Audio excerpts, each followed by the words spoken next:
News SRB शेष chart Bharat. इस वक्त मैं मुलुंड मुंबई वेस्ट में हूँ। जिस तरह से मुलुंड में संतोष बिंद का निर्मम हत्या की जाती है खुलेआम में, आज मैं देख रहा हूँ जिस तरह से कि आज उनकी यहाँ पे अर्थी है, शमशान भूमि में जलाई जा रही है। उनके परिवार के लोग हैं, उनके समाज के लोग हैं। आज वो जिनसे जानना चाहते हैं कि जो संतोष बिंद थे उनकी भूमिका क्या थी लोगों के बीच में, और वो कैसे रहते थे और उनका स्वभाव क्या था। तो देखिए हमारे बीच में दयाशंकर पाल जी हैं। आज इनसे भी जानना चाहते हैं जो उनके पास पड़ोस के काफ़ी जो है उनकी मित्रता थी। संतोष बिंद थे। संतोष बिंद के सर आप कब से जानते हैं लगभग आप? एक्चुअली हमारे गांव के ही हैं। आपके गांव के हैं? हमारे गांव। यानी तो आपको तो उनकी पूरी जड़ नॉलेज होगी, पूरी उनकी नस तक पहचाना होगा आपका। बिल्कुल बिल्कुल हमारे गांव के ही हैं।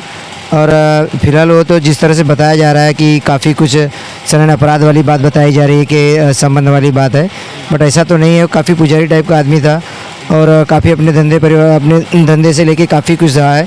और यहाँ तक कि उससे जो कुछ कस्टमर रहे हैं वो भी मेरे दोस्त लोग हैं, तो उन्होंने भी बताया कि वो तो काफ़ी अच्छा खासा पुजारी टाइप आदमी था और अपने धंधे के प्रति और अपने व्यवहार के प्रति काफ़ी उस अच्छा इस लेवल का। तो उसका अध्ययन जो लगाया जा रहा है शायद कहीं केस को दबाने के लिए या केस की वजन हल्का करने के लिए किसी भी तरह से जो भी कुछ है, बट ऐसा जो मीडिया में गलत ऐसा फैलाया जा रहा है वो है नहीं।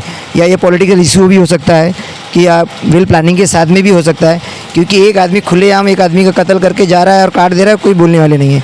इतने छोटे मोटे झगड़े से लेकर इस तरह से निर्मम हत्या तो होने का कोई सवाल ही नहीं उठता है। और इतनी बड़ी चीज़ पूरी प्री प्लानिंग के साथ में की जा सकती है।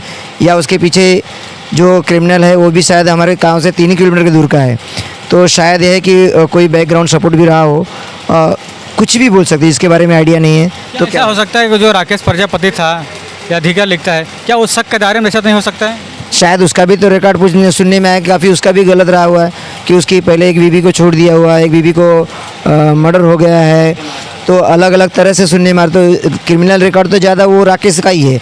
और जो ये संतोष के ऊपर लगाया जा रहा है, शायद ऐसा लग रहा है कि वो खुद इस तरह में इन्वॉल्वमेंट होगा, कहीं अपने आप को बचाने के लिए ये संतोष को शिकार बनाया हो, ये भी हो सकता है। आप लोग एक तरफा कैसे सोचते हैं? और ये बात है कि लगाया गया है वो सिद्ध नहीं हुआ है और गलत है, क्योंकि काफ़ी महिलाओं ने भी स्टेटमेंट दिया हुआ है कि हमको माँ बहन के हिसाब से काफ़ी अच्छा खासा व्यवहार रहा है और कभी सर उठा कर तो देखा नहीं। क्योंकि हम आदमियों को पहचानने में किसी को गलत हो सकता है, लेकिन औरतें जब पहचानने में गलती से गलती नहीं करती हैं। वो एक बार में ही आदमी को पहचाने उनका किस लेवल का रवैया है। तो उनके यहाँ जो अभी औरतों से स्टेटमेंट लिया गया, काफ़ी उनका बताया कि वो तो बहुत अच्छे तरह का था और उसके बीवी बच्चों का आना जाना था और सबसे उसका संबंध अच्छा था। और उन औरतें वहाँ की बता रही हैं कि अगर प्रॉपर यहाँ का आदमी है और किसी के साथ होता तो किसी न किसी औरत के तो समझ में जरूर आया होता। और ये बात औरतों वाली बात कहीं छुपती नहीं है। आग है भूसे में दबाने के बराबर है और वो कहीं दबता नहीं। तो ये इससे तो ये सिद्ध होता है कि आदमी का नेचर उसके अड़ोस पड़ोस से ही पता चलता है। और उसके अड़ोस पड़ोस की औरतें तो खुला चैलेंज कर रही हैं कि वो इस तरह का लड़का नहीं था।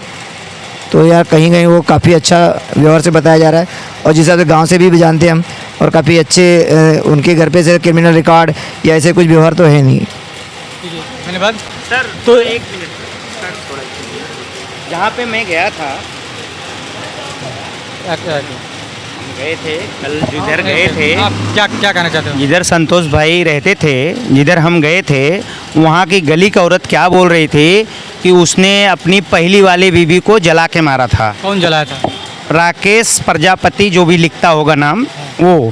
फिर दूसरी बीवी भी आई उसकी, ये तीसरी बीवी थी इसकी। ये तीसरी बीवी थी? हाँ सर। ये हमको जब भी हम कल गए वहाँ पे जहाँ मेरा भाई रहता था संतोष बिंद, वहाँ पे सब कुछ पता चला। अगर सर आप भी जाना चाहते तो उधर पता कर सकते हैं आप। जी, मैंने वहाँ पे इंक्वायरी किया है, जो दिखा लोगों उसका जो स्वभाव था सब मुझे अच्छा दिखा। तो मैं यहाँ पर राकेश की बात कर रहा हूँ मैं, राकेश की बात कर रहा हूँ मैं, संतोष भाई की बात नहीं कर रहा हूँ मैं, राकेश की बात कर रहा हूँ। उसने पहली बीवी को जला के मारा था। कहाँ जलाया था? मुंबई में जलाया था, गाँव में जलाया था? कहाँ पे जलाया था ये नहीं, वहाँ की लेडीज़ खुद बोल रही थी, सब मिल के बोल रही थी। ऐसा कुछ झूठ नहीं है सर, वहाँ पे आप इंक्वायरी कर सकते हो आप। ऐसा कुछ झूठ नहीं बोल रहा हूँ मैं, क्योंकि हम लोग कल गए थे वहाँ पे इंक्वायरी करने के लिए, मीडिया वाले भी आए थे, लेकिन वो वीडियो नहीं आया अभी तक।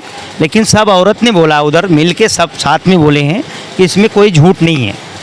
ये सच है कि उसने पहली बीवी को जला के मारा, दूसरी को कैसे क्या किया, और तीसरी के साथ ये कलंक लगा के गया और दूसरे मेरे भाई को भी मार के गया वो। धन्यवाद।